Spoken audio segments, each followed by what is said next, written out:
বিয়ের খবর নিয়ে আলোচনার মধ্যে মুখ খুললেন সঙ্গীত শিল্পী সাবরিনা পড়শি।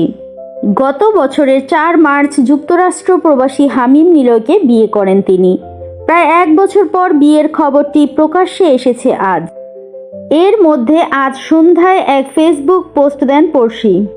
স্বামীর সঙ্গে পরিচয় কিভাবে তা নিয়ে পড়শি লিখেছেন, আজ থেকে 15 বছর আগে খুদে গানরাজ প্রতিযোগিতায় আমাদের পরিচয় হয়।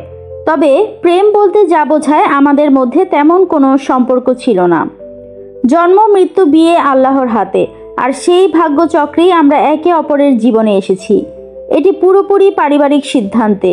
পড়শি জানান, হামিম নিলয় যুক্তরাষ্ট্রে থাকেন।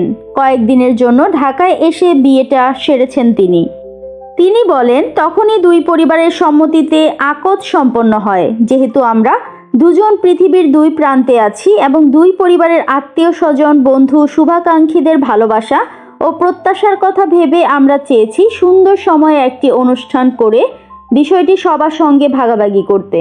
তবে সুখবরটি আগেই ছড়িয়ে পড়ায় আমি কিছুটা বিব্রত, তবে আনন্দিত। পড়শি জানান, শিগগিরই নিলয় দেশে আসবেন। দুই পরিবারের সদস্যদের নিয়ে বিয়ের আনুষ্ঠানিক আয়োজন হবে। বর্তমানে গান ও অভিনয় নিয়ে ব্যস্ত সময় পার করছেন পড়শি। নিজের ইউটিউব চ্যানেল থেকে নিয়মিত গান প্রকাশ করছেন। গত বছর ইমরানের সঙ্গে তার দ্বৈত গান কথা একটাই আলোচিত হয়। এছাড়া সম্প্রতি নাটক প্রযোজনার ঘোষণাও দিয়েছেন তিনি। এতক্ষণ যারা ভিডিওটি দেখেছেন তাদের প্রতি কৃতজ্ঞতা। যারা আমার চ্যানেলটি সাবস্ক্রাইব করেছেন তাদের অনেক ধন্যবাদ। যারা আমার চ্যানেলটি এখনও সাবস্ক্রাইব করেননি তারা প্লিজ আমার চ্যানেলটি সাবস্ক্রাইব করে দেবেন।